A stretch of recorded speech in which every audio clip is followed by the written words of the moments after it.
ఓం శ్రీ మాత్రే నమః ఛానల్లోకి స్వాగతమండి. తిరుమల క్యూ లైన్లో ఉన్నప్పుడు స్త్రీలకు నెలసరి వస్తే దర్శనం చేసుకోవచ్చా లేదా? ఇటువంటి సందేహాలు చాలా మందిలో ఉంటాయి. అంటే నెలసరి రావటం అనేది చాలా వరకు స్త్రీలు ఊహించని విధంగా కూడా జరుగుతూ ఉంటుంది. కొన్నిసార్లు ఊహించని విధంగా నెలసరి రావటం అనేది కూడా చాలా మందిలో జరుగుతూ ఉంటుంది.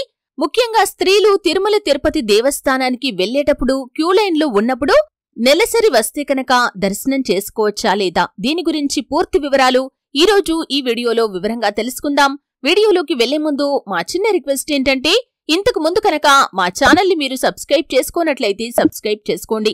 అలాగే పక్కనే ఉన్న గంట సింబల్ మీద ఆల్ అప్డేట్స్ ని క్లిక్ చేయండి. అప్పుడే మేము అప్లోడ్ చేసే ప్రతి వీడియోకి మీకు నోటిఫికేషన్ అనేది వస్తుంది. ప్రపంచంలోని అత్యంత శక్తివంతమైన దేవతా విగ్రహంగా తిరుమల వెంకటేశ్వరుణ్ణి ఆరాధిస్తారు. తిరుమల ఆలయం చుట్టూ, స్వామివారి విగ్రహం చుట్టూ ఎన్నో తెలియని రహస్యాలు కూడా ఉంటాయి. తిరుమల దేవస్థానానికి వెళ్లేందుకు ప్రతి ఒక్కరూ కూడా ఎంతో ఆసక్తిని కనబరుస్తూ ఉంటారు. అలాగే ఒక్కోసారి దర్శనానికి 2-3 రోజుల సమయం కూడా పడుతుంది. అయితే స్త్రీలు ఈ విధంగా దర్శనం చేసుకోటానికి క్యూ లైన్లో ఉన్నప్పుడు నెలసరి వస్తే ఏం చేయాలి అనే అనుమానాలు కూడా చాలా మందిలో ఉంటాయి. ఆ అనుమానాలను నివృత్తి చేసుకోవాలి అనుకుంటే కనుక ఈ వీడియోని ఎండింగ్ వరకు చూడండి. అలాగే వీడియోని ఎక్కడా కూడా స్కిప్ చేయకుండా చూసినట్లయితే ఆ వెంకటేశ్వర స్వామివారి యొక్క అనుగ్రహం కూడా మీకు కలుగుతుంది.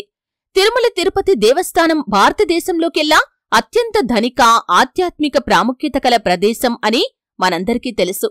సాధారణంగా మనకు తెలిసిన వాస్తవాల కంటే కూడా మనకు తెలియని అంతుచిక్కని రహస్యాలు కూడా ఎన్నో తిరుమలలో దాగి ఉన్నాయి.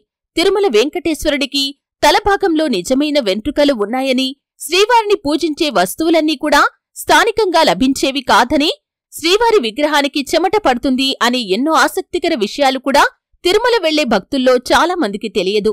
ఇలా తిరుమల గురించి చాలా మంది భక్తులకు, పర్యాటకులకు తెలియని ఆసక్తికర విషయాలు కూడా ఉన్నాయి. తిరుపతి బాలాజీ దేవాలయంలో ఆరాధనల కోసం ఉపయోగించే పువ్వులు, పాలు, వెన్న, పవిత్రమైన మూలికల ఆకులు, ఎన్నో పదార్థాలను తిరుపతికి 22 కిలోమీటర్ల దూరంలో ఉన్న ఒక రహస్య గ్రామం నుంచి తీసుకుని వస్తారు. ఇక్కడ ఉండే గ్రామస్తులకు తప్ప ఈ చిన్న గ్రామం గురించి మరెవ్వరికీ తెలియదు. ఇక్కడి ప్రజలు ఎంతో నియమనిష్టలతో ఉంటారు. గర్భగుడిలో పూజలకు ప్రకృతి నుంచి అవసరమయ్యే ప్రతి సామాగ్రిని ఇక్కడ్నుంచే తీసుకుని వెళ్తారు. తిరుమల గర్భగుడిలో శ్రీవారి విగ్రహం భక్తులకు గర్భగుడి మధ్యలో ఉన్నట్లు కనిపిస్తుంది. అయితే నిజానికి శ్రీవారి విగ్రహం గర్భగుడి మధ్యలో ఉండదు. గర్భగుడికి కుడివైపు మూలలో శ్రీవారి విగ్రహం ఉంటుంది. సరిగ్గా గమనిస్తే ఇది మీకు స్పష్టంగా తెలిసిపోతుంది. వెంకటేశ్వర స్వామివారి విగ్రహానికి పట్టులాంటి మృదువైన చిక్కులు లేని నిజమైన జుట్టు కూడా ఉంటుంది. దీని వెనక ఒక ఆసక్తికరమైన కథ కూడా ఉంది. వెంకటేశ్వరుడు భూమిపై ఉన్న సమయంలో ఊహించని ప్రమాదంలో తన జుట్టులో కొంత భాగాన్ని కోల్పోతాడు. ఇది గమనించిన నీలాదేవి అనే గాంధర్వ యువరాణి తన జుట్టులో కొంత భాగాన్ని కత్తిరించి శ్రీవారికి ఇస్తుంది. భక్తితో సమర్పించిన తన తలనీలాలను స్వీకరించాలని కోరుతుంది. ఆమె భక్తికి మెచ్చిన వెంకటేశ్వరుడు ఎవరైతే తనను దర్శించుకునేందుకు వచ్చి తలనీలాలు సమర్పిస్తారో వారికి సదా తన అనుగ్రహం ఉంటుందని వరమిస్తాడు. అప్పట్నుంచి తిరుమలకు వెళ్లే భక్తులు తమ కోరికలు తీరకముందు, తీరిన తర్వాత స్వామివారికి తలనీలాలను సమర్పించటం ఆనవాయితీగా మారింది. శ్రీవారి విగ్రహం వెనక నుంచి ఎప్పుడూ సముద్రపు ఘోష వినిపిస్తుందనేది కూడా ఒక నమ్మలేని నిజం. స్వామివారి విగ్రహం వెనక చెవిపెట్టి వింటే ఇది స్పష్టంగా తెలుస్తుంది. కాని శ్రీవారికి సేవ చేసే అర్చకులకు తప్ప సాధారణ భక్తులకు ఆ అవకాశం లభించదు. గర్భగుడిలోని శ్రీవారి విగ్రహం ముందుంచే మట్టి దీపాలు ఎప్పుడూ కొండెక్కవు. స్వామి దర్శనానికి వచ్చే భక్తుల యొక్క నిర్మలమైన హృదయానికి ఇవి ప్రతీకగా నిలుస్తూ ఉంటాయి. ఈ దీపాలను ఎప్పుడూ ఎవరు వెలిగించారనే విషయాలు ఎవరికీ తెలియవు. కొన్ని వేల సంవత్సరాల నుంచి కొండెక్కకుండా వెలుగుతున్న ఈ దీపాలు ఇప్పటికీ స్వామివారి ఎదుట కనిపిస్తాయి. చాలా కాలం క్రితం 19వ శతాబ్దంలో దారుణమైన నేరాలకు పాల్పడిన 12 మందికి ఈ ప్రాంతాన్ని పాలించిన రాజు మరణశిక్ష విధిస్తాడు. వారిని చనిపోయే వరకు ఉరితీయాలని ఆదేశిస్తాడు.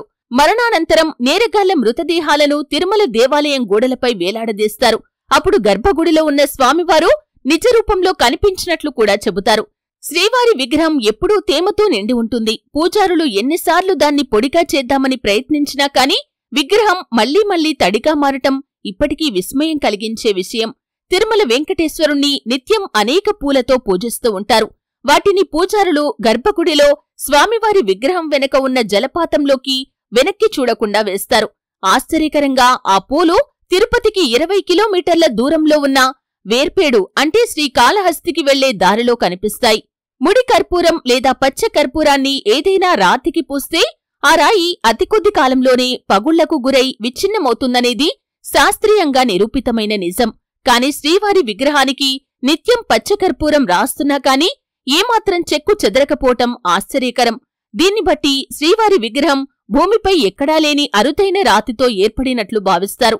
అలాగే తిరుమల శ్రీవారి విగ్రహం రాతితో మలచబడింది అయినా కాని ఎప్పుడూ సజీవమైన జీవకళతో కనిపించటం విశేషం. స్వామివారి విగ్రహం ఎప్పుడూ 110 డిగ్రీల ఫారెన్ హీట్తో వేడిగా ఉంటుంది. సముద్ర మట్టానికి 3000 అడుగుల ఎత్తులో ఉండటం వల్ల తిరుమల పరిసరాలన్నీ కూడా చల్లగా ఉంటాయి. కాని స్వామివారి విగ్రహం మాత్రం ఎప్పుడూ ఉష్ణం కారణంగా చెమటలు చిందిస్తుంది. అర్చకులు వాటిని పట్టు వస్త్రాలతో తుడుస్తూ ఉంటారు. పవిత్ర స్నానం సమయంలో శ్రీవారి ఆభరణాలు తీసినప్పుడు అర్చకులు ఈ వేడిని అనుభూతి చెందుతూ ఉంటారు. ఇంతటి విశిష్టత, ఇంతటి చరిత్ర తిరుమల తిరుపతి దేవస్థానానికి ఉంది. అందుకే తిరుమల తిరుపతి దేవస్థానం అంత ప్రసిద్ధిగాంచింది. అయితే తిరుమల శ్రీవారిని దర్శించుకునేందుకు ప్రతి ఒక్క హిందువు కూడా ఎదురుచూస్తూ ఉంటారు. అయితే ఈ విధంగా దర్శనార్థం వెళ్లిన వారికి ఒక్కొక్కసారి 2-3 రోజుల సమయం కూడా పడుతుంది. క్యూలైన్లో నిలబడి నిత్య కాలకృత్యాలు తీర్చుకోవటం కూడా జరుగుతూ ఉంటుంది. కాని మనం ఇంట్లో పూజ చేసే సమయంలో ఇల్లంతా కూడా శుభ్రపరుచుకుని తలస్నానం చేసిన తర్వాతే దీపారాధన చేస్తూ ఉంటాం.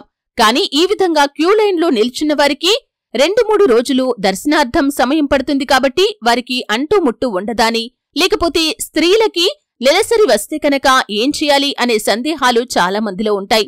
అంటే శ్రీవారి దర్శనార్థం మీరు ఇంట్లోనే తలస్నానం చేసి వెళ్తారు కాబట్టి దానికి సంబంధించి ఎటువంటి నియమాలు పెట్టడానికి కూడా వీల్లేని పరిస్థితి. ఎందుకంటే 2-3 రోజుల సమయం కూడా ఒక్కోసారి పడుతుంది. కాబట్టి ఖచ్చితంగా నిత్య కాలకృత్యాలు తీర్చుకుని ఆ తిరుమల శ్రీవారి దర్శనం చేసుకోవటమనేది చాలా కాలంగా సాగుతున్న చర్య.